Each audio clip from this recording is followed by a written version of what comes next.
Alright, now let's figure out how we find folders in Bridge and how we sift through and view our images.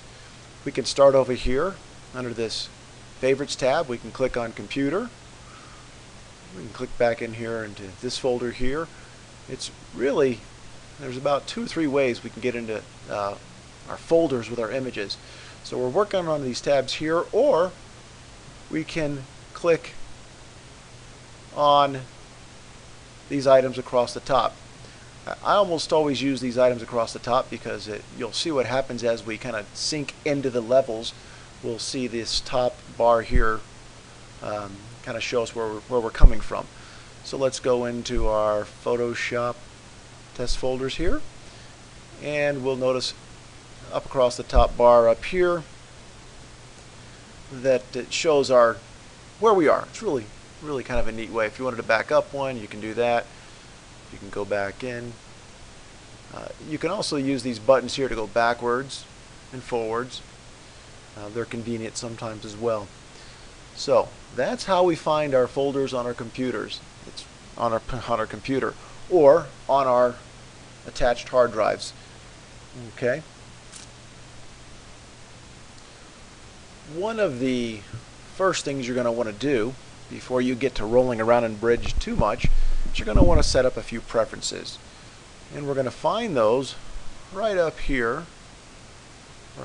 Edit, click on Edit, drop down to Preferences and go ahead and click there. And we have this little box pop up. It allows us to make a few choices. I'll note the ones here that I use often. Interface brightness, when you get to Photoshop, normally it's coming out a bit brighter. I don't like it brighter around the edges. I like to darken it down. And again, the image backdrop, I like to have that darkened down a bit. It's just easier on my eyes.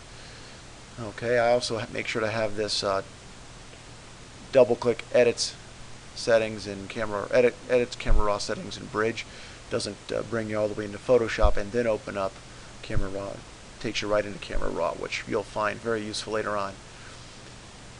Really, we can toggle through here and you can make changes on these if you want. I don't usually change anything on these tabs we're kind of skipping through.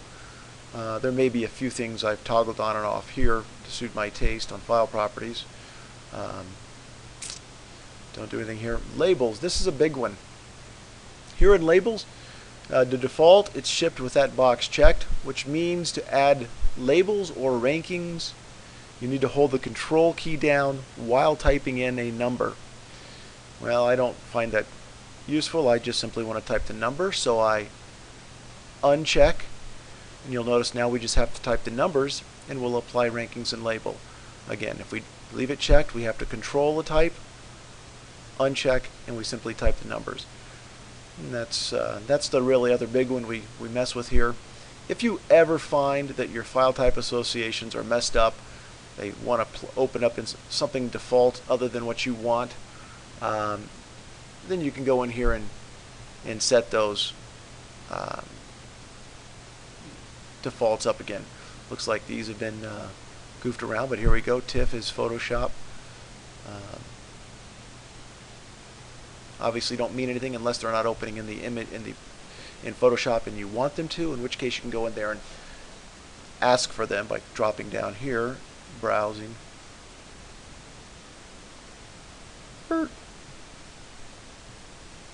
Okay, so what might happen here is something might get boogered up here, like this TIFF file is now set up to be opened by Paint 6.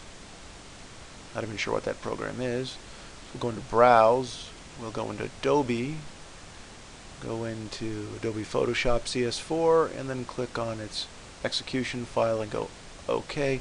And now if we click on a TIFF file, it will open up with Adobe Photoshop CS4, which is how we would like it to open. Alright. Okay, so moving on through the preferences, I don't do much here. You can kind of look at the settings through here. I don't do anything in here. The startup scripts, these are the default settings. Advanced, again, I don't do anything here. and for output, the default settings. So realistically, we really only worked on the General tab to adjust some things here and with labels. Not a lot that you really have to do in the preferences. So we'll click OK, and we're good.